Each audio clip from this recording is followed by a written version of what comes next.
Swayam Prabha. Digital India. Educated India.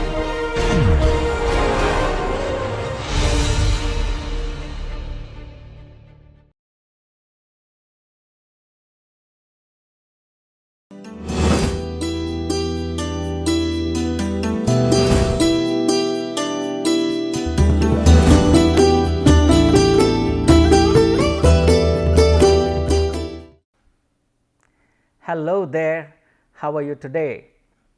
Well, I know you must still be reeling under pressure or reeling under the influence of Boris's short story.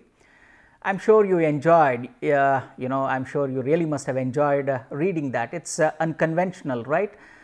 Probably it's like no other story you may have read, so that must have given you the value of strangeness as well, because the world he projects is something very different, the metaphors are fresh and all that.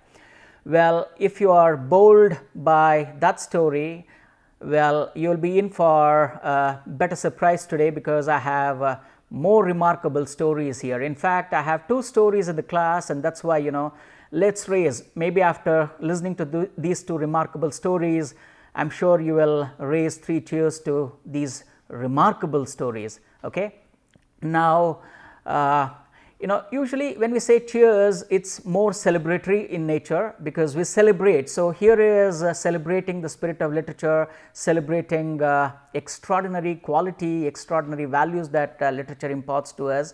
So, following the tradition, that is why I call this class 2 stories and 3 cheers, all right, do not get me wrong. So, now let us go ahead and see our first story. The first story is called Kafka and the Traveling Doll by a well known Spanish writer called Jordi Sierra Fabra. Okay, this is our first story. Yes, my dear, this is the first story. All right, he is bubbling with enthusiasm.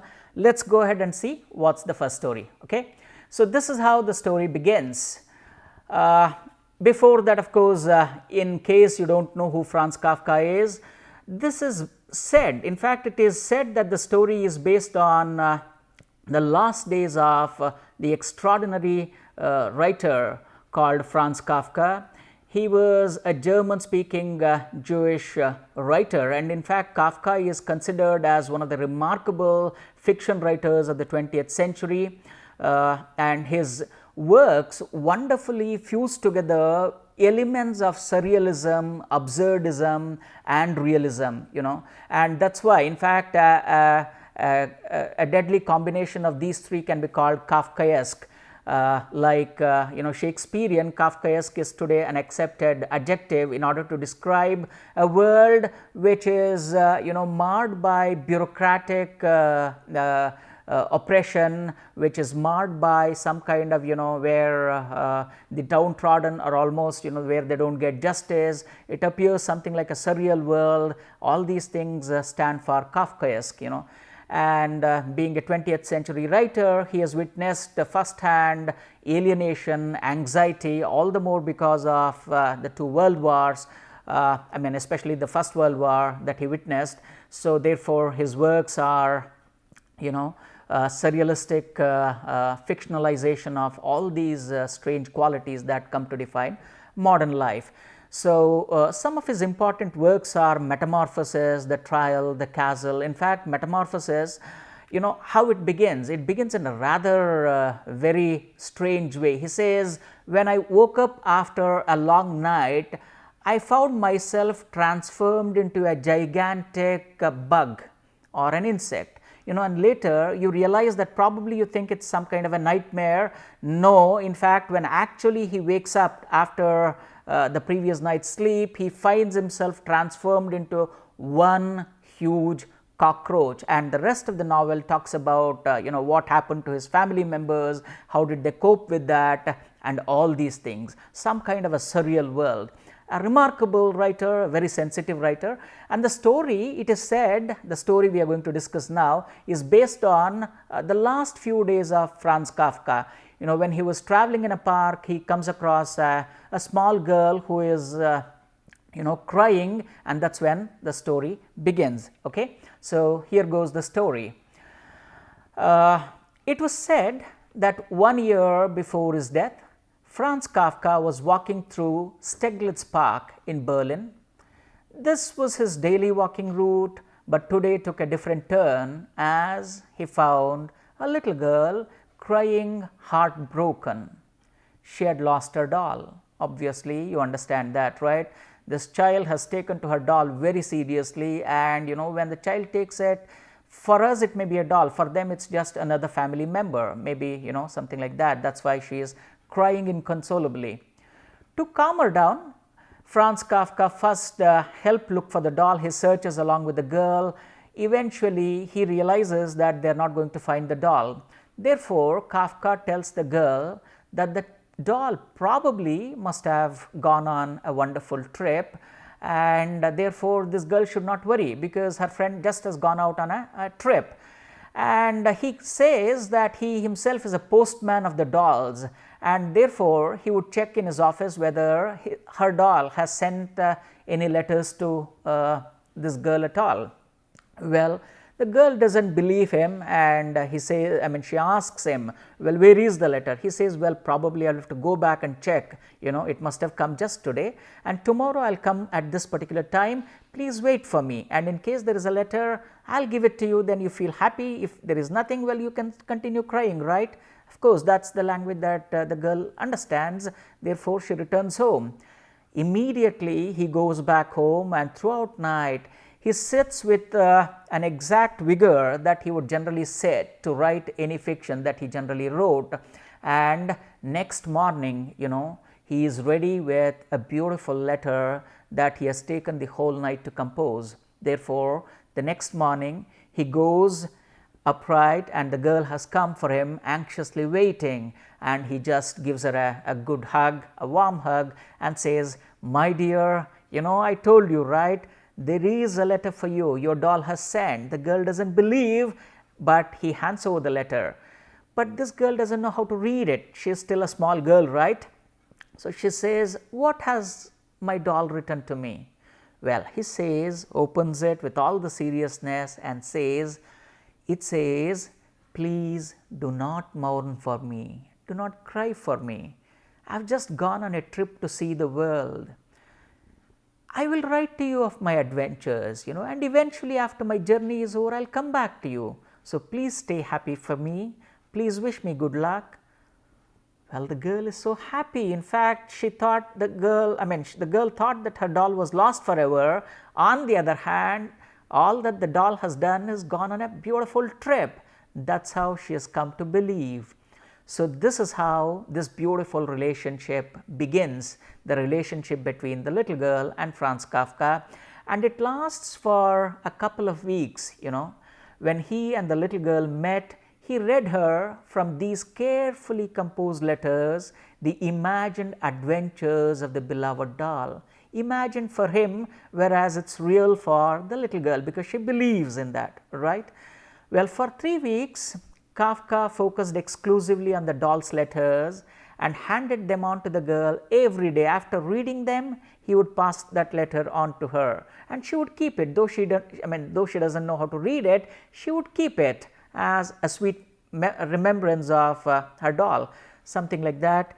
It goes on beautifully like this for some time, and maybe now the time has come for the girl to realize, and then what Kafka does, he presents her, maybe after a couple of weeks, he presents her with another doll, maybe the last letter or something like that. Then he says, in the last letter, probably this is my last letter, and there are different versions of this story, there are different versions of the story, and in some version it said that Kafka even arranges a marriage of the doll and finds a match for the doll and all that, and the little girl believes that, now I am about to be married, I will be slightly busy, I may not be able to write so regularly for you, therefore, something like that, and then after that Kafka presents her a new doll, and now the little girl thinks this is not her doll.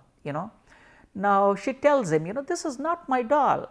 It's true, this is not your doll. You may think like that, but look what your doll has written here. In fact, inside the doll there's a letter, and there it says, this is actually me. My travels have changed me, that's all.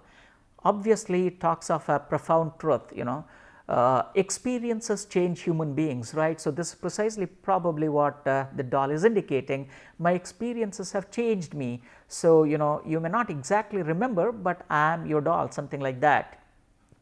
Well, many years elapse, and years later, now the little girl is now a grown up girl, and when she is searching one day, maybe casually, when she is searching through her doll, she finds a small letter stuffed inside an unnoticed crevice. She had probably not noticed it earlier. Then she just picks it up and reads. The summary of it, it simply means this, everything that you love, you will eventually lose. But in the end, love will return in a different form. This is what she learns.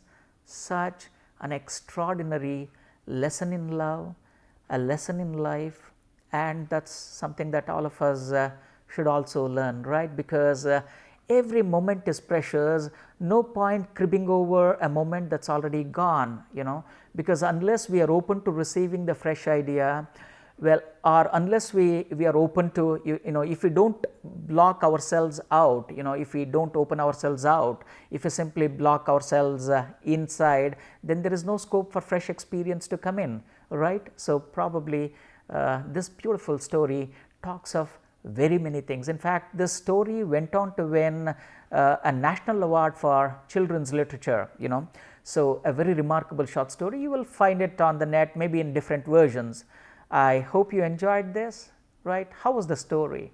Doesn't it change you? In fact, the two stories that I mentioned, if you read very carefully, they may change you forever. They have the remarkable ability to affect you in a positive sense. Now, having read the story, let's see what have we learned from this? Do we think we have learned anything from the story at all? Well, for beginners, grief and loss are present everywhere, right. Even a young child is not spared from that. Like, you can of course quickly recall what Buddha says, right. Suffering is something that is permanent in this world. Well, we have to learn to cope with it, right. Grief and loss are ubiquitous even for a young child, and to recover, one has to look for how love comes back in another form. The story, it's a beautiful story, right, at the end of the day, but the story teaches you how to cope with your grief, how to cope with your loss, and come to meaningful terms with it. Of course, the loss makes us bitter, loss makes us, it turns us away from life, but we can't be in that state forever. We have to get back, because life sustaining forces always beckon us, right. And now think of the story that, that's related to Buddha. In fact, once a lady who had lost her child, she goes to Buddha and she is crying profusely, and she says, somehow people tell me that you are a great guru, you are a reincarnation of Vishnu and all that, please, somehow you have to, get back my life, get back the life of my kid, something like that. Then Buddha knows it, but he can't tell. You can't tell the crying lady what life is, what death is, and death is inevitable. He says, don't worry, my dear, don't worry. Buddha had, an extraordinary love and compassion for everybody. Anybody who went to him felt a motherly presence, right. So, he consoles her and says, now just go around, if you can get me some, some mustard seeds from any house that has not witnessed death, I can definitely get back your kid, just get me. All that you have to do is just go around, get me back some mustard seeds from that house that has not seen death. Now, this woman is fine, okay, yeah, this I can do. She just wipes her eyes, tears and all that. Then she goes on asking around. Now, that's when she realizes that every house has witnessed death, every house has seen loss, every house has seen some kind of tragedy or the other, right. I don't think there will be any house that hasn't seen tragedy. And during that travel, she realizes one great thing, that, loss is inevitable, probably we need to come back. And then she comes back. a little overcome, she says, well, I know what you mean. Fine, let me wait, let me wait. That's the story of Buddha, right? So, in its own way, this story too is making this little girl realize the profound truth that Buddha, imparted to that lady, right? Don't you think so? Now, the girl gradually, eventually comes to terms with the predicament of the doll, and therefore, when her object of affection returns, even though in a changed form, she welcomes it because she has nurtured, she has nursed that hope that what she has lost will come back to her. That's a remarkable thing that our little girl learns. Then this is how probably Kafka addresses the notions of loss, separation, and of course then reuniting them in a little later way. Now, look at this, the entire structure. Now, what is this fiction doing here? Of course, it is a story. Now, and obviously we discussed this, right? Fiction is basically, when we say fiction, it is a lie. So, within this lie lies a profound truth, right? Within the lie, within this untruth lies a profound truth that loss is inevitable. Coming to terms with that loss is the order of the day, something like that. So, within a lie is the greatest truth that humanity can ever discover. More than that, the short story must give you enough hints as how fiction can act as a coping agent, a coping mechanism, because in the company of this short story, we too must have thought of many losses that we must have gone through in life, and this story must have offered even us some ray of hope, because at the end of the day, whatever we have lost, we will get back. May not be the way we had seen them earlier, but in modified, better versions, something like that. That's precisely what the story is seeming to hint at, right? Now, having read the story, now think of it, initially probably while dealing with fiction, we had relied on this Albert Camus' well known thing, fiction is a lie through which we tell the truth. Now, do you think you understand this statement a little better, why fiction is a lie and what kind of truth it inhabits within its scope, and how does it house the greatest truth, all these things? Think about it. We will come back with a little better and more riveting story than this. Okay. Here is the second story as promised, and I am sure you will definitely enjoy it.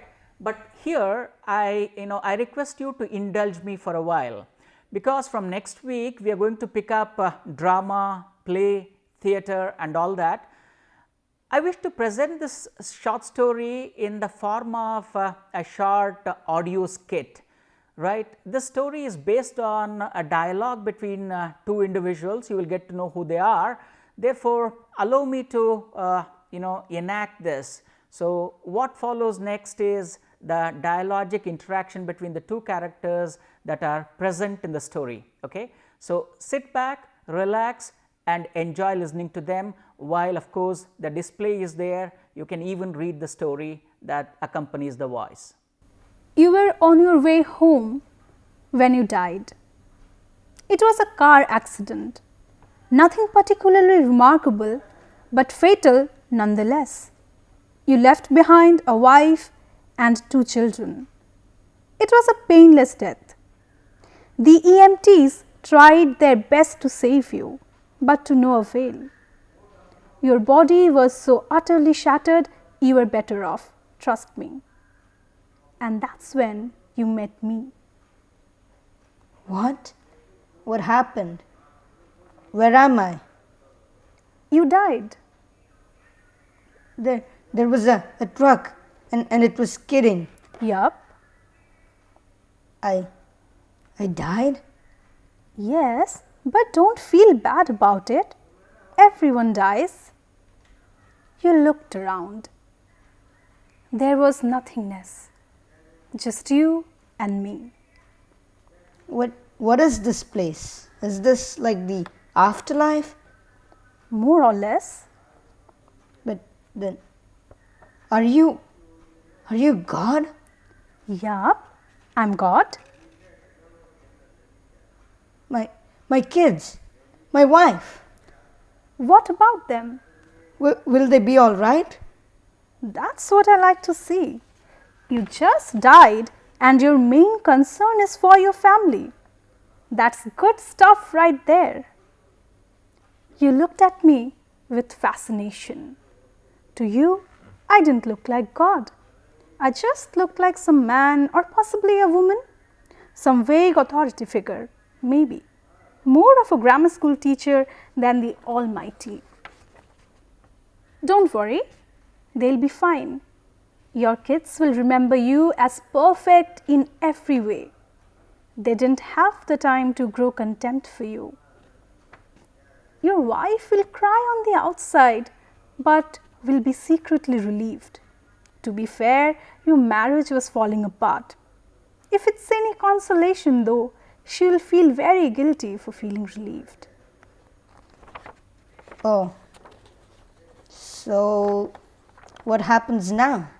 Do I go to heaven or hell or something? Neither. You will be reincarnated. Ah, so the Hindus were right. All religions are right in their own way. Come, walk with me. Where are we going? Nowhere specific. It's just nice to walk while we talk, isn't it? I suppose so. But what's the point then? I mean, when I get reborn, I'll just be a blank slate, right? A baby. So all my experiences and everything I did in this life, it won't matter? Not so. You have within you all the knowledge and experiences of all your past lives. You just don't remember them right now. I stopped walking and took you by the shoulders. Your soul is more magnificent, beautiful and gigantic than you can possibly imagine. A human mind can only contain a tiny fraction of what you are. It's like sticking your finger in a glass of water to see if it's hot or cold. You put a tiny part of yourself into the vessel, and when you bring it back out, you have gained all the experiences it had. You have been in a human for the last 48 years, so you haven't stretched out and felt the rest of your immense consciousness. If we hung out here for long enough, you'd start remembering everything. But there's no point to doing that between each life. Wait, so how many times have I been born then? Oh, lots and lots, and into lots of different lives. This time around, you'll be a Chinese peasant girl in 540 AD. Wait, what? You're sending me back in time? Well, I guess technically, time as you know it only exists in your universe. Things are different where I come from. Where you come from? Oh sure, I come from somewhere else, and there are others like me. I know you will want to know what it's like there, but honestly, you wouldn't understand. Oh, but wait, if I get reincarnated to other places in time, I could have interacted with myself at some point, right? Sure, happens all the time. And with both lives only aware of their own lifespan, you don't even know it's happening. So, what's the point of it all? Seriously? You are asking me for the meaning of life? Isn't that a little stereotypical now? Well, it's a reasonable question. The meaning of life, the reason I made this whole universe is for you to mature. You mean mankind. You want us to mature. No, just you. I made this whole universe for you.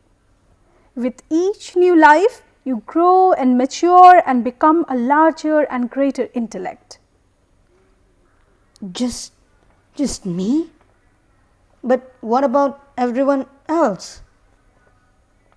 There is no one else. In this universe, there's just you and me. But all the people on earth. All you. Different incarnations of you. Wait, hang on. See, you're telling me that I'm everyone? Now you are getting it. Yes. So I'm every human being who ever lived. Or who will ever live. Yes. So then I'm Abraham Lincoln. And you are John Wilkes Booth too. Hitler? And you are the millions he killed. I'm Jesus. And you're everyone who followed him. Every time you victimized someone, you are victimizing yourself. Every act of kindness you have done to yourself. Every happy and sad moment ever experienced by any human was or will be experienced by you. You thought for a long time. But why? Why do all this? Because someday you will become like me. Because that's what you are. You are one of my kind. You are my child. Whoa. You mean I'm a god? No, not yet. You are a fetus. You are still growing.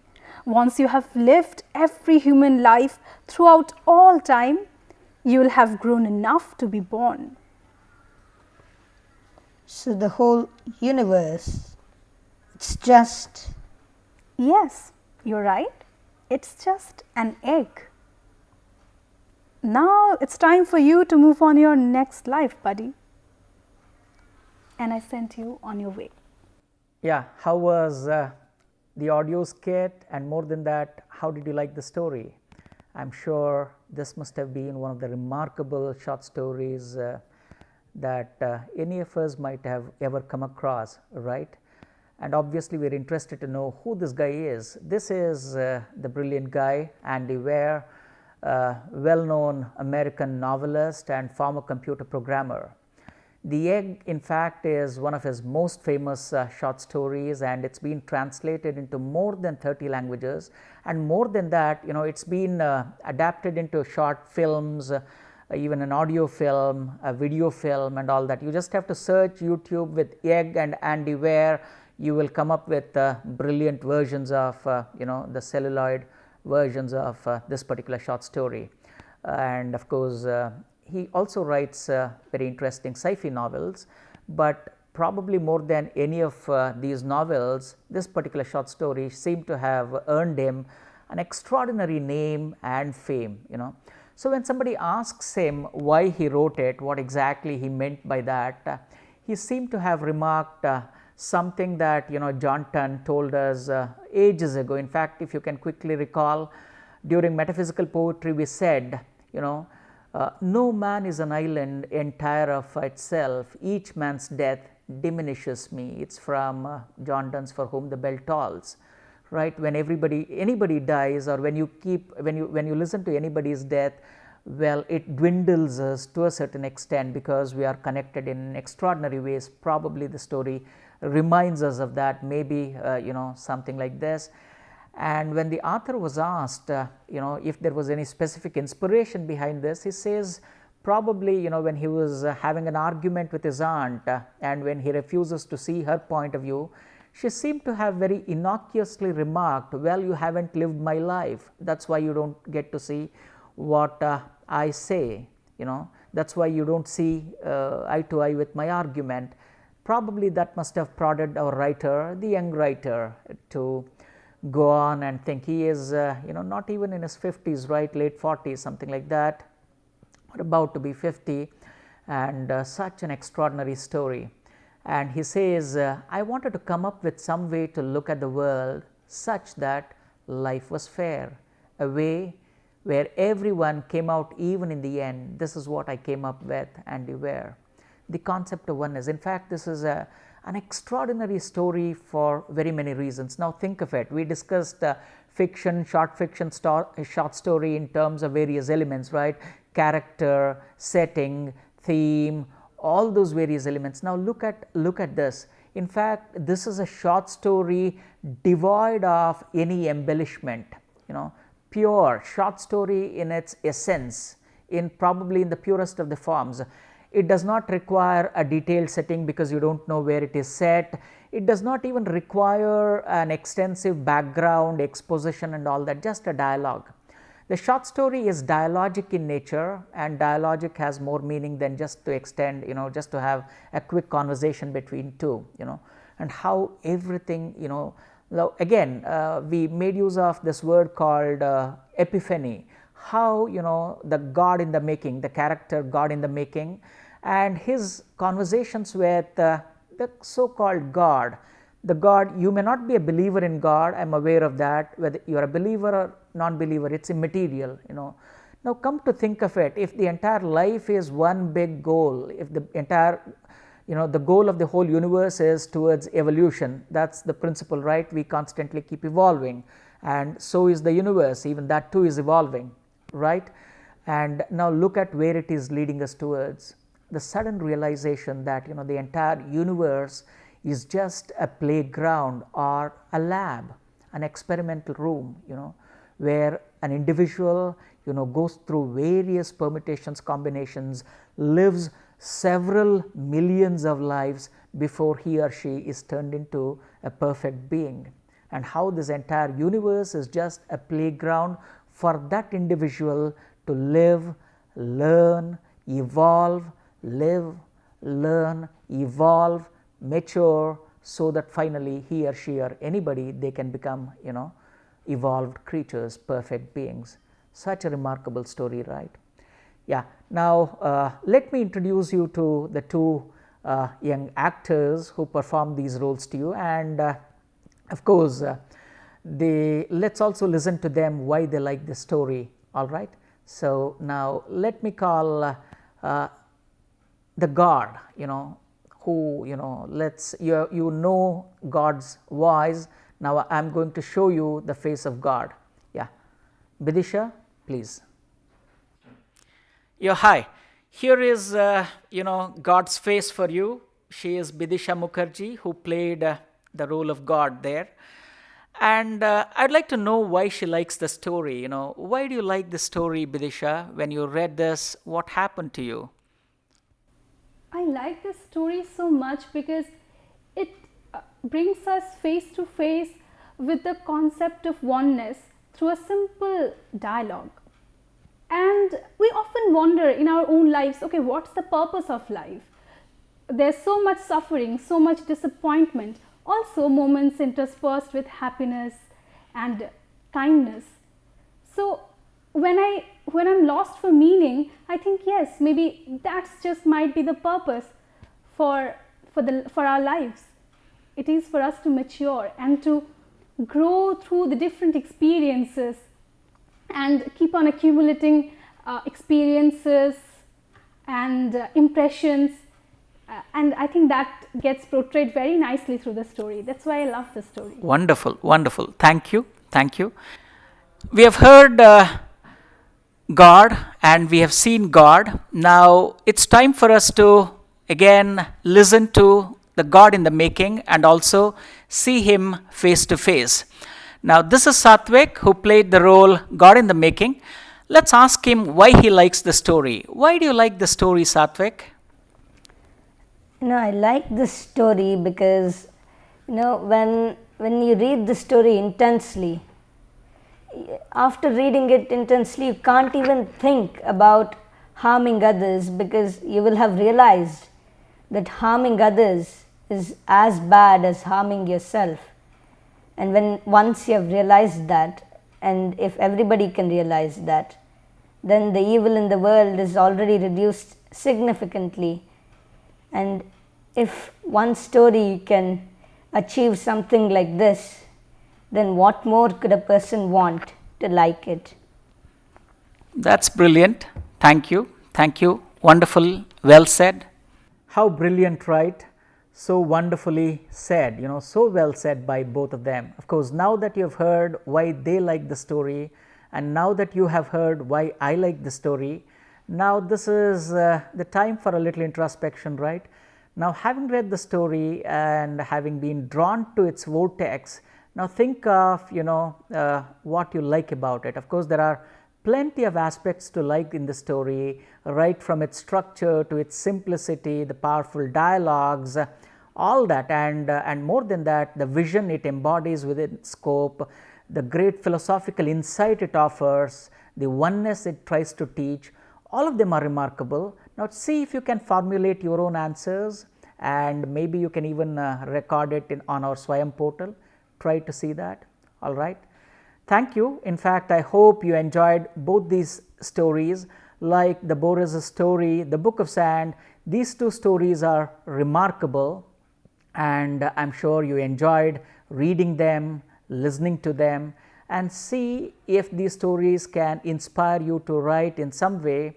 They are absolutely, that would be an extraordinary venture. All right. See you in the next class. Thank you.